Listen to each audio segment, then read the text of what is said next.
রাধে রাধে। দেখো বন্ধুরা, এই যে মার জন্য ফল আনা হয়, প্রায় এই মেজো ভাই এনে দিয়েছে ফল মাকে দেওয়ার জন্য। মা খাবে, এগুলো জুস বানায় দেওয়া হয়। দেখো, হরে কৃষ্ণ, রাধে রাধে।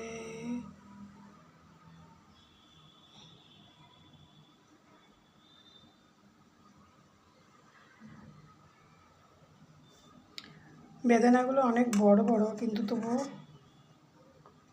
লাল বা কালো হয়নি, সাদা দানাগুলো দেখো বন্ধুরা। এই বেদানাগুলো দেখেছো কত বড়, কিন্তু অথচ ভিতরে সাদা। এখনও বেদানাগুলো পুরো হয়নি।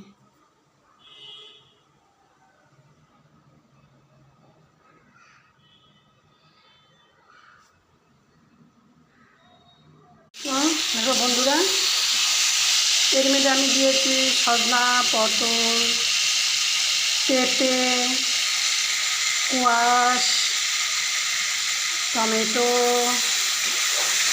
এবং এই সবগুলো দিয়েছি।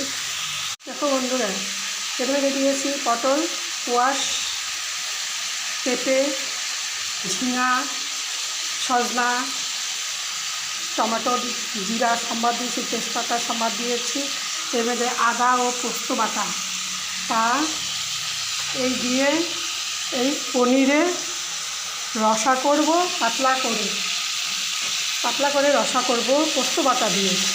এর মধ্যে ঝিঙা, সজনা, পেঁপে, কোয়াশ, পটল, তেজপাতা ও জিরা সম্বাদ দেওয়া হয়েছে এই সবজিটা নেবে। তা এই পোস্ত বাটা দিয়ে এর রসা হবে পনিরে। আর বন্ধুরা, এই মেনুটা তোমাদের কেমন লাগছে জানাবে, আর তোমরাও বাড়িতে বানিয়ে খাবে। পোস্ত বাটা দিয়ে পনিরের রসা, সবজি দিয়ে, সবজিগুলো তো বলেই দিলাম, এগুলো দিয়ে তোমরা রসা বানাও, বানিয়ে কমেন্টে আমাকে জানাও কেমন লেগেছে। বেশ টেস্টি হবে, বুঝেছ? সবজি হয়ে গেছে বন্ধুরা, দেখো সবজি হয়ে গেছে। তোমরা এইভাবে বানিয়ে খেয়েও, ভালো লাগবে। এটা পনির দিয়ে করা হয়েছে। ঠিক আছে বন্ধুরা, একটু জানাবে কমেন্টে, কমেন্ট করবে আমাকে।